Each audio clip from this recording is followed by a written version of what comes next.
Today is the first day. The first day I took my Panasonic S5 out into the world, and I am blown away. So let me just say real quick, I'm shooting on the Panasonic S5. I am in autofocus right now, face detect. I'm shooting at f1.8 50mm lens, Panasonic lens that came with this camera. And I'm shooting right now 4K, 10-bit, 422. No, I'm sorry, I'm shooting 1080.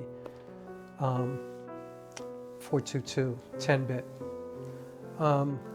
Anyway, I am blown away. Today I kind of put the camera through its paces for the first time, and man, I was nervous because I came from the Sony a6400. I got the camera the other day. I read through the manual a bunch of times. I rewatched a bunch of videos, and thank you so much to all the YouTubers who basically have taught me how to use this camera.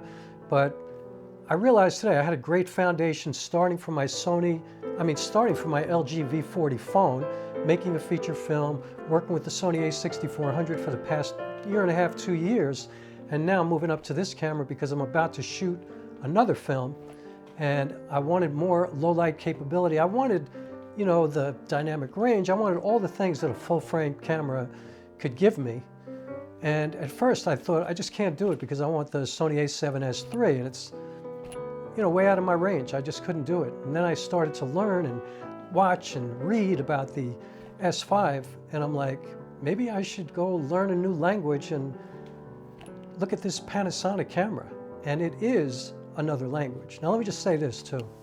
I think the Sony menu system and the settings, I think it gets a bad rap because I didn't really find the a6400 any harder to learn than the Panasonic. Like, getting through this menu system was not easy.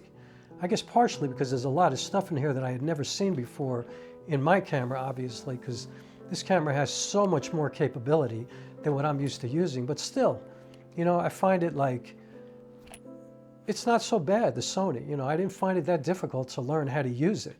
So, and by the way, am I still in focus? Because this is Panasonic S5. Autofocus is supposed to be bad. I think I'm in focus. I could see the square. Anyway, the colors coming out of this camera are unbelievable. Like, it looked like paintings to me compared to what I've been using. The depth of the image is really just astounding. It's beautiful. Really easy to use the camera, easy to get around all the buttons. It's so intuitive compared to the a6400. I mean, there's buttons all over this camera. Everything's kind of set up for you already. I don't even understand why you would want to set up custom, settings or custom buttons on these other buttons because, white balance, ISO, like everything is just right there on the camera for you already. So I did set up some custom stuff for myself. I shot a lot in Vlog, and oh my God, Vlog is so much easier to work with than S-Log2 or S-Log3. Now, S-Log3 and the Sony a6400 was kind of like a waste of time for me. Like, I couldn't really ever get it right. But S-Log2, I kind of nailed it. I got it down. But it was still really a challenge. I had to be really meticulous with my exposure. I find that with Vlog, it was so easy today. I just shot. I kind of used my instincts. And when I came home, I just put the LUT that is actually built into DaVinci Resolve, the Panasonic Vlog to Rec 709 LUT. Boom. The images just came out beautifully, Then I shot in natural mode and Cine like V, which I'm shooting in now, and it looks beautiful, like really, really beautiful, and even gave me some leeway into, kind of stretching out the image a little bit. There was quite a bit of dynamic range in those picture profiles as well. So I don't really know that much yet. I just shot today for the first time.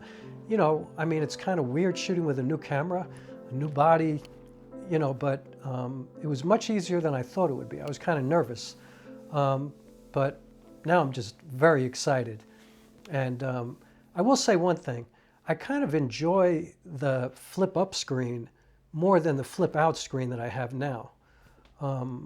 But that might be that I'm just used to it because I've been using it like every day for 2 years. But I like, when the camera's against my body and I'm shooting, just trying to stabilize with my body, that the screen is right there aligned with where I'm looking as opposed to kind of off to the side. But there are other things that are really advantages to this camera that, that the screen has that I'll get into another time.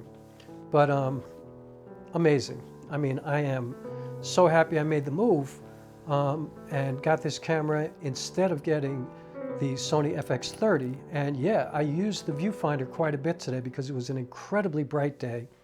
Even though I could see the screen really well, it's still just easier to look through the viewfinder sometimes just to make sure you have everything right.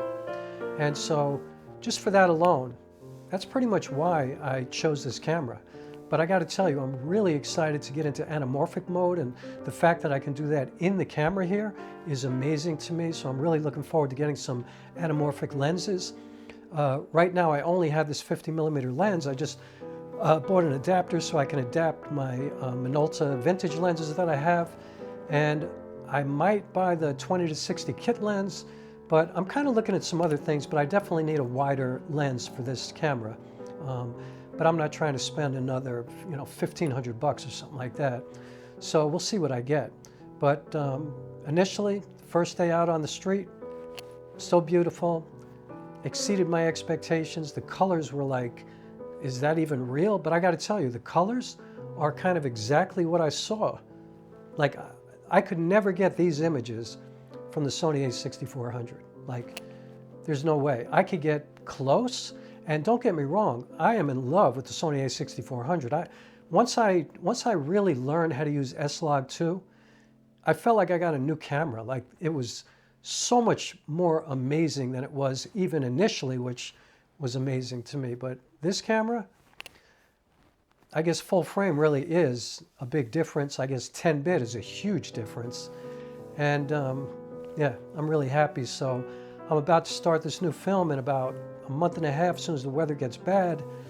I'm so excited. So I'll give you more information. I just want to jump in here real quick and, kind of document the very first day that I got this camera outside. And that's it, day one documented. And I am also, just so you know, and maybe you might want to do this too, it's kind of a cool thing. I got this from Potato Jet, who's an amazing YouTuber. I'm going to document a couple of seconds every day for 365 straight days, and then put something together at the end of that year. So I'm going to do that with this camera. So anyway, thanks for watching this. I'll get back to you with more over the next couple of days. Yeah. Oh, and I shot mostly in manual mode today because that's what I generally do. That's how I shoot.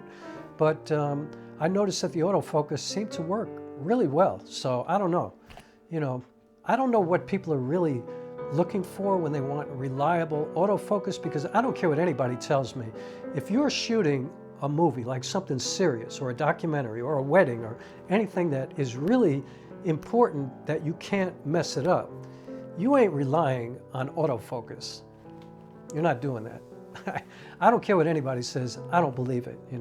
I believe that you must rely upon manual focus. Like when you really, really have to count on something to absolutely get it, like the only thing that could go wrong is you, then you use a manual focus, because autofocus, even if it's right 97% of the time, like Sony or whatever, there's that 3% that's going to mess you up. So anyway, who cares about that? It's not a big deal. I'm so happy, and I'll see you in a couple of days. Peace.